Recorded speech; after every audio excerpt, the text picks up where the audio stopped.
Madam Vice President, And they're giving me a hard rap Well, here. I thank you for the time. I thank you for the time. It's good to meet you. Thank you very much. Thank you. You know, when the kicker in football, they call a timeout right before he's going to kick the field goal. They're icing the kicker. So we were supposed to start at 5 p.m. This was the time they gave us. Originally, we were going to do 25 or 30 minutes. They came in and said, well, maybe 20.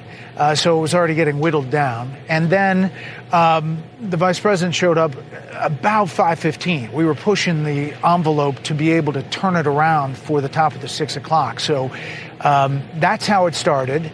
And I could tell when we started talking that she was going to be tough to redirect without me trying to interrupt. I did this with President Obama. At one point, I just said, Mr. President, I know you like the filibuster. I just didn't even have the chance to sometimes redirect in those ways. I had a lot of other questions. A number of experts thought you would say China. The FBI director had said that. But you said Iran. If that's the case, what do you say to critics who look at the actions of your administration and say you're not acting like Iran is the number one threat?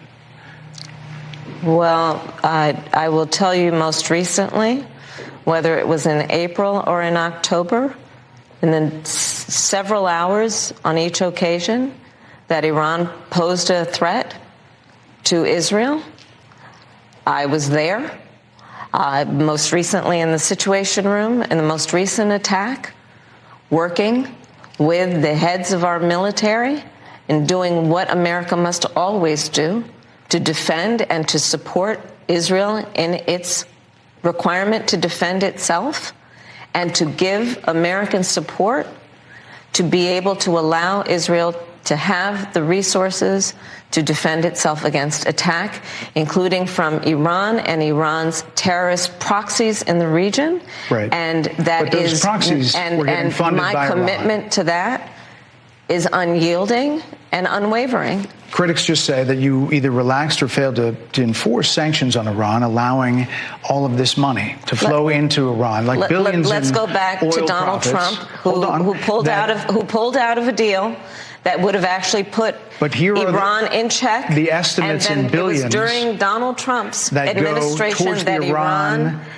regime that we had an American military base that was attacked, where American soldiers suffered traumatic brain injuries, and Donald Trump dismissed them as headaches, not to mention how Donald Trump has treated and talked about America's military and military service people, calling them suckers and losers, Hamas, has diminished the significance. We're talking over each other. I apologize. Well, I would like that we would have a conversation that is grounded in full assessment of the facts, which includes, I think this interview is supposed to be about the choices that your viewers should be presented about this election, and the contrast is important. Yes, ma'am. And on the subject of Iran, I am offering what should be an important contrast that is presented for folks to make a decision